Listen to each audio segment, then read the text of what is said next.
Before we begin, we would like to acknowledge that we're on unceded sovereign Gadigal lands.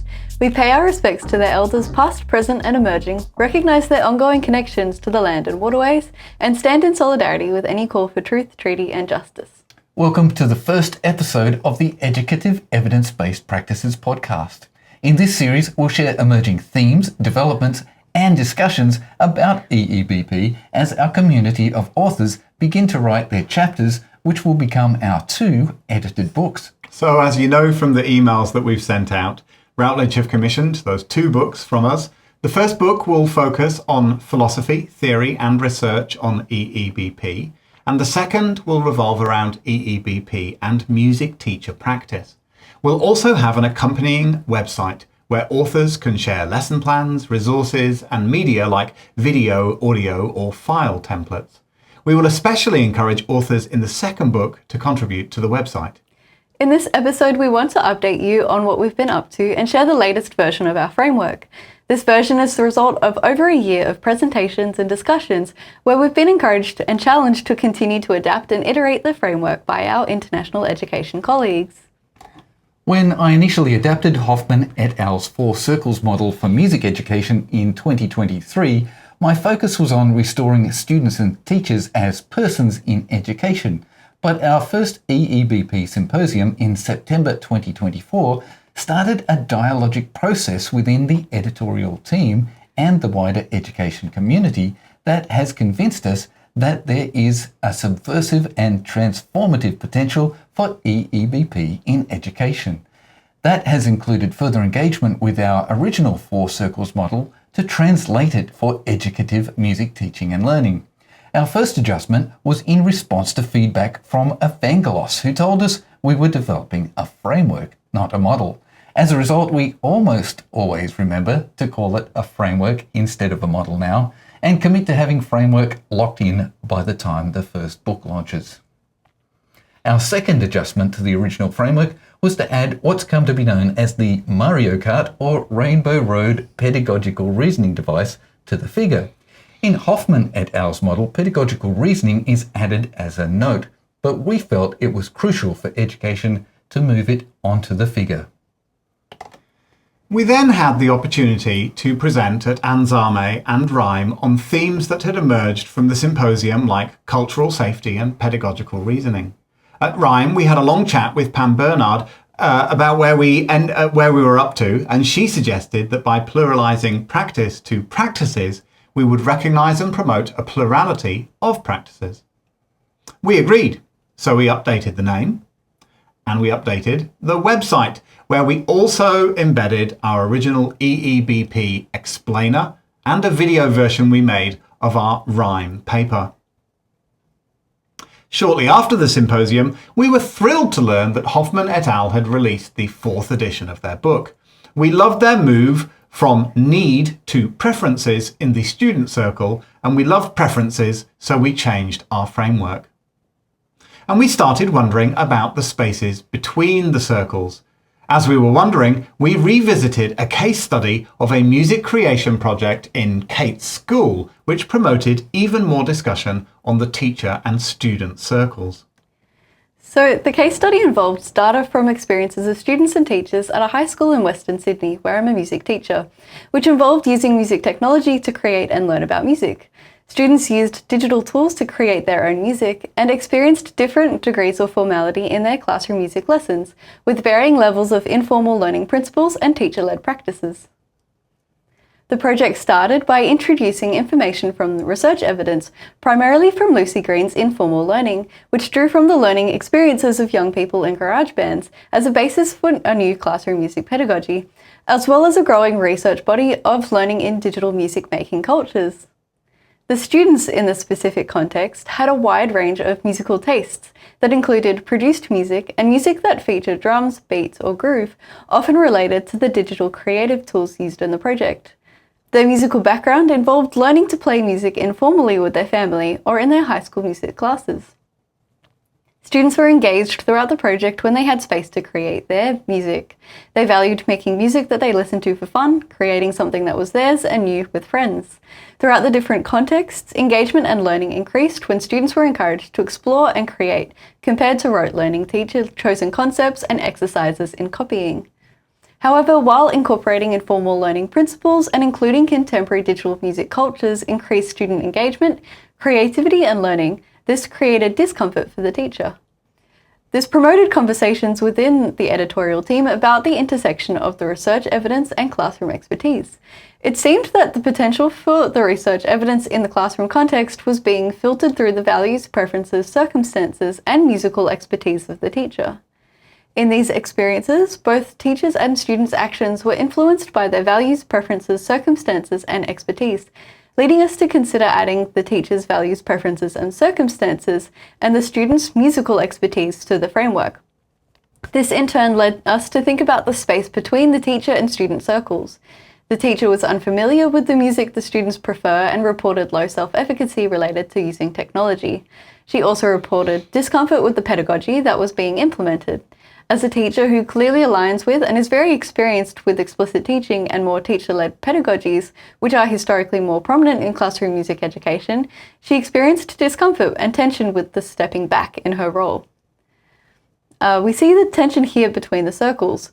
While the teacher valued seeing the students produce a specific outcome, unexpected products or outcomes were valued by students, who enjoyed finding something new or different.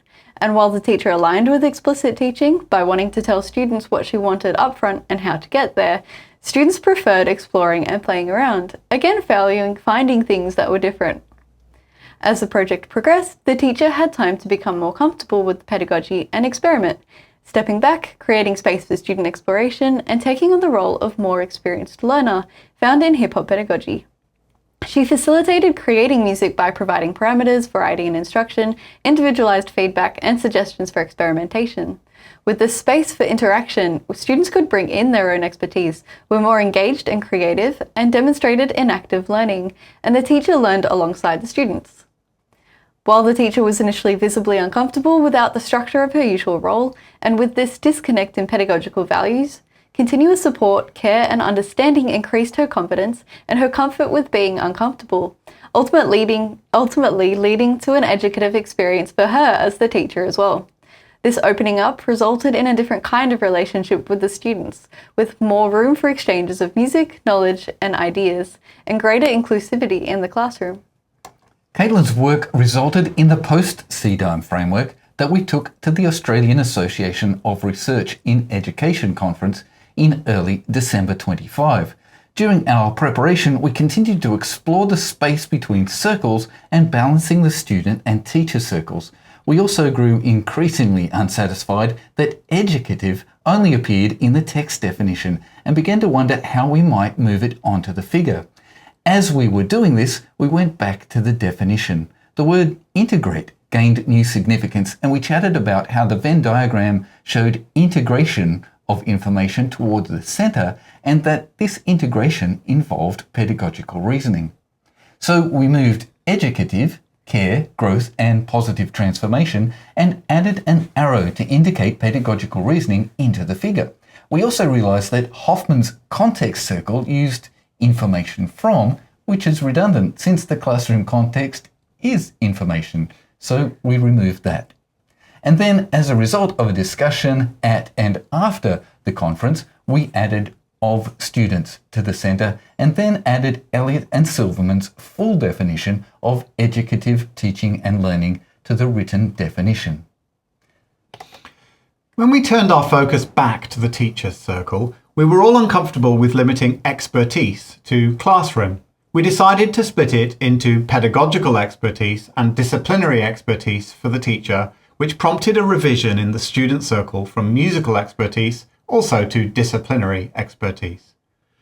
As we continued to discuss the teacher's circle, the word values really had me worried.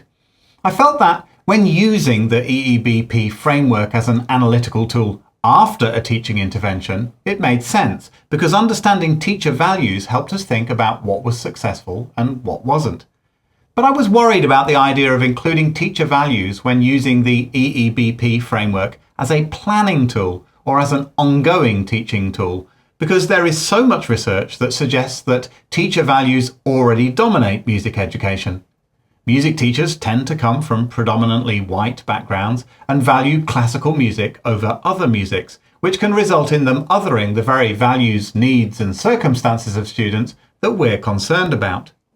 Music teachers, like all teachers, need to reflect on and address their own assumptions, biases, privilege, race and racism to avoid reproducing systemic inequities in education and instead ensuring that classrooms are made safer for all students, and that the care, growth and positive transformation of students is even possible. Many have shown that the disconnect between teachers' values and the musical cultures that their students are already engaged in is one of the reasons that children and young people fail to stay engaged in classroom music. I was worried that by giving teachers' values equal weighting to their students, that care for self could trump care for young people.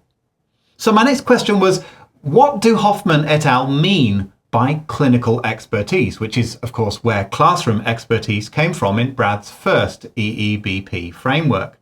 They say, quote, "By individual clinical expertise, we mean the proficiency and judgment that individual clinicians acquire through clinical experiences and clinical practice. Increased expertise is reflected in many ways, but especially in more effective and efficient diagnosis and in the more thoughtful identification and compassionate use of individual patients' predicaments, rights and preferences in making clinical decisions about their care." For me, this worked if directly translated to teachers, not only because it does centre their experience and practice, which might be closely related to their values and preferences anyway, but mostly because it then turns that expertise toward, quote, thoughtful identification and compassionate approaches to patients, or students in our case, hopefully therefore avoiding the disconnect between the teacher's expertise and the young person's lives. Hoffman et al. Go on to say that clinical expertise, quote, involves unstated and embodied knowledge, skills and attributes that can be difficult to quantify, which again seemed open enough to account for teachers' own experiences and perspectives, perhaps without the need to explicitly centre their values. These were the challenges that I put to Brad and Caitlin as we continued to develop the wording used on the EEBP framework. If we include teachers' values, how do we make sure that student learning is still centred and that EEBP cannot be hijacked in support of music education's status quo with all of its values problems? After many long but cordial discussions, we decided that pedagogical and disciplinary expertise were broad enough terms that could encapsulate information on the teacher's values, preferences and circumstances, and that teachers could use their pedagogical reasoning to integrate this information educatively. We also noticed that now that we've pluralized practices, we need to DS involves. As a result of over a year of this collaborative and dialogic process, we now propose a revised version of the framework that pluralizes practice and foregrounds the disciplinary expertise of students and teachers. Rather than footnote the educative component of pedagogical reasoning, care, growth and positive transformation of students is now at the centre. So that's where we're at. If you'd like to keep up on the progress of our books and our website, or even join us at the next symposium, you can follow the project here.